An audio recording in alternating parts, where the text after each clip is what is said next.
Hello friends, super magic રસોઈમાં મિત્રો હું આપણું સ્વાગત કરું છું।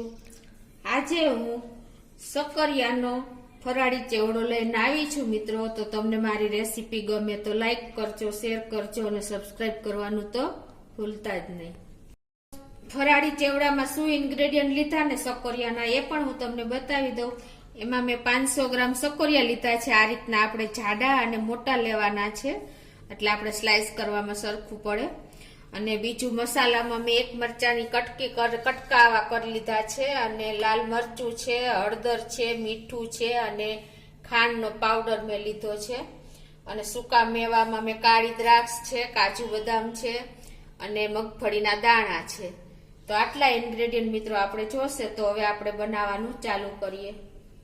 તો મિત્રો આપણે જો બટેટાનો અને રાજગરાના તો ફરાળી ચેવડો ખૂબ ખાધો હશે, પણ આ જે સક્કરિયાનો ફરાળી ચેવડો છે ને એ કચ્છનો ફેમસ છે મિત્રો। તો તમે ચોક્કસ આ ટેસ્ટ બહુ ગમશે, સેજ મીઠાશ સાથેનો આવે છે। તો તમે છેલ્લે સુધી મારો વિડીયો મિત્રો જોતા રહેજો, અને હું તમને બધી ટિપ્સ ને ટ્રિક્સ સાથે જ બતાવીશ। તો પહેલા આપણે આ સક્કરિયાને આ રીતે છોલી લેવાના છે, પીલરથી પીલ કરી લેવાના છે।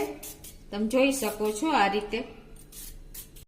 તો આ રીતે જો મિત્રો મેં પીલ કરી લીધા છે। હવે આપણે આમાંથી એક સક્કરિયું છે, આ રીતે તમારે મોટા અને જાડા લેવાના છે। હવે આ એક સક્કરિયું, અડધા સક્કરિયાની આપણે સ્લાઇસ કરી લેશું આ રીતે। અને આપણે આ સક્કરિયા પીલ કરીને જો આ રીતે પાણીમાં રાખવાના, નહીતર આપણે સક્કરિયા કાળા તરત જ પડી જશે। એટલે હવે આ રીતે પાણીમાંથી સરસ આપણે ધોઈ પછી આ રીતે આપણે એની સ્લાઇસ થોડીક અડધા સક્કરિયાની સ્લાઇસ કરી લેશું।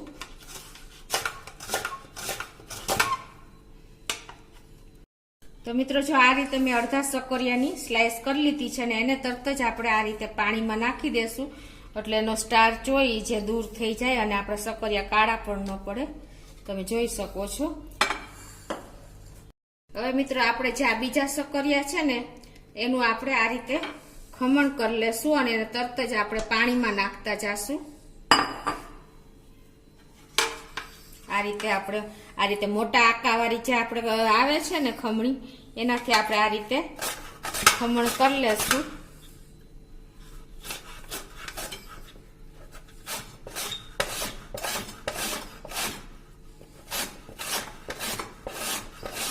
આ રીતે મિત્રો આપણે જો ખમણ કરતા જાશું અને પાણીમાં નાખતા જાશું।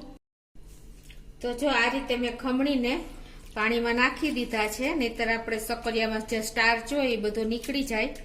આ રીતે તમારે આવી રીતે ધોઈ લેવાના સરખા પાણીએ। તમે જોઈ શકો છો। જો સ્ટાર્ચ રહી જશે ને મિત્રો, તો આપણે તરતી વખતે આને તરવાના છે, એટલે તરતી વખતે આ બધું ખમણ આપણું એકબીજાને ચીપકી જશે અને ચેવડો બરાબર નહીં થાય।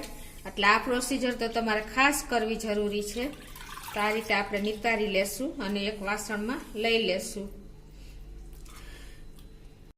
પોળા વાસણમાં જ તમારે પાણી લઈને નાખવાનું ખમણ, એટલે સરસ ધોવાઈ જાય અને સ્ટાર્ચ બધો નીકળી જાય। હવે મિત્રો જો આ નીતરી ગયું છે એકદમ સરસ, અને હવે એને આપણે એક કિચન નેપકિન ઉપર આ રીતે પોળું કરી દેવાનું, એટલે બધું પાણી સરસ શોષાઈ જાય અને આપણે તરવા જેવું થઈ જાય। આ રીતે પોળું એકદમ સરસ કરી દેવાનું। એ જ રીતે આપણે સ્લાઇસ પણ જો આ નેપકિન ઉપર સૂકવી દેશું આ રીતે, એટલે એકદમ સરસ કોરી થઈ જાય। હવે આપણે ગેસ ઓન કરીને તેલ ગરમ કરવા મૂકી દેશું, અને આ બાજુ આપણી સ્લાઇસ પણ જો આ ખમણ પણ સુકાતા 5 મિનિટ થઈ ગઈ છે, અને આપણે જો એવું ખમણ પણ જો તૈયાર થઈ ગયું છે, પાણી શોષાઈ ગયું છે। હવે આને આપણે તરી લેશું મિત્રો। હવે મિત્રો આપણે આપણું તેલ પણ જો ગરમ થઈ ગયું છે, અને આપણે ગેસની ફ્લેમ સ્લો ટુ મીડિયમ રાખવાની છે। અને અત્યારે આપણે આમાંથી આટલું જ ખમણ થોડુંક જ એડ કરવાનું છે। એનું કારણ હું તમને પછી બતાવીશ કે જો તમે આપણે ખમણ નાખશું એટલે તેલનો ઉભરો થઈને બહાર આવશે, એટલે એના માટે જ હું તમને કહેતી હતી કે આપણે પહેલા થોડું ખમણ ઉમેરવાનું। આ સક્કરિયાના ખમણમાં એ પ્રોબ્લેમ થાય છે, એટલે દાજી ન જવાને કારણે આપણે થોડુંક જ પહેલા એડ કરવાનું। હવે જો આપણું ખમણ ઉપર આવે ને ત્યારે આપણે ચમચો હલાવવાનો આમાં આ રીતે, અને અને સ્લો ટુ મીડિયમ ફ્લેમ ઉપર આપણે ફ્રાય કરી લેશું.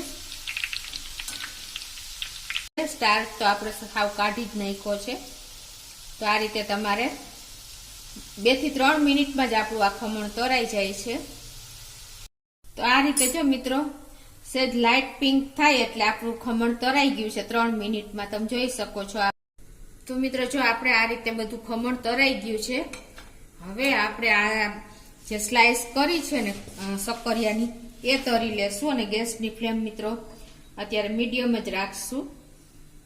આ રીતે આપણે એક એક સ્લાઇસ મૂકતા જશું અને આ સ્લાઇસ આપણે બટેટાની સ્લાઇસ કરતા ઓછો ટાઈમ લાગે છે, જલ્દી થઈ જાય છે. અને આને આપણે પણ લાઇટ પિંક જ કરવાની છે.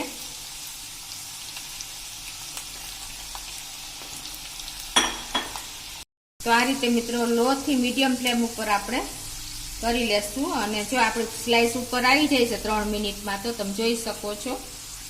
તો આપણે હવે એને તરાઈ ગઈ છે અને ઉપર પણ આવી ગઈ છે. અને બટેટાની વેફર જેટલી મેં તમને કીધું એમ વાર નથી લાગતી. તો આપણી સ્લાઇસ પણ રેડી છે. તો મિત્રો હવે આ જ તેલમાં આપણે મગફળીના દાણા પણ તરી લેશું. એને આપણે એકદમ સ્લો ફ્લેમ ઉપર જ તરશું. તો આ રીતે જારામાં જ આપણે રાખી દેશું આ રીતે. અને એને 1 મિનિટ આપણે સાંતળી લેશું આમાં. તમે જોઈ શકો છો. આ રીતે આપણે જો દાણા તરાઈ ગયા છે મિત્રો. આ દાણા મેં અડધો કપ જેવા લીધા છે. તો હવે આપણા દાણા પણ રેડી છે. એ જ રીતે આપણે આ કાજુ બદામના દાણા પણ તળી લેશું મિત્રો, સહેજ આપણે સ્લો ફ્લેમ ઉપર જ. તો આ પણ જો આપણે 1 મિનિટમાં તરાઈ ગયા છે. એને પણ આપણે ચેવડામાં ભેગા એડ જ કરી દઈશું. એ જ રીતે હવે આપણે કાળી દ્રાક્ષ અને મરચાના પીસ પણ એડ કરી દઈશું મિત્રો. આ રીતે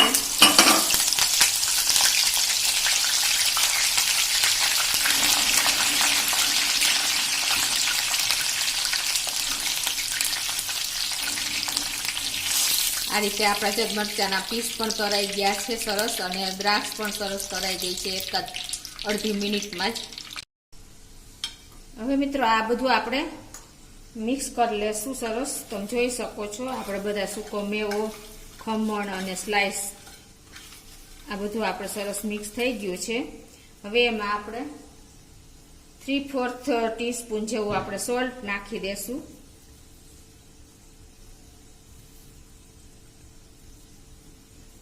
અને 1 ટીસ્પૂન જેવી આપણે દળેલી ખાંડ નાખી દેશું. અને અડધી ચમચી જેવું આપણે લાલ મરચું પાવડર નાખી દેશું. અને 1/8 ટીસ્પૂન જેટલી જ આપણે હળદર નાખશું. અને આ બધું હવે આપણે આવી રીતે મિક્સ કરી લેશું. જે વાસણમાં આપણે મિક્સ કરવું હોય એ રીતે આ રીતે.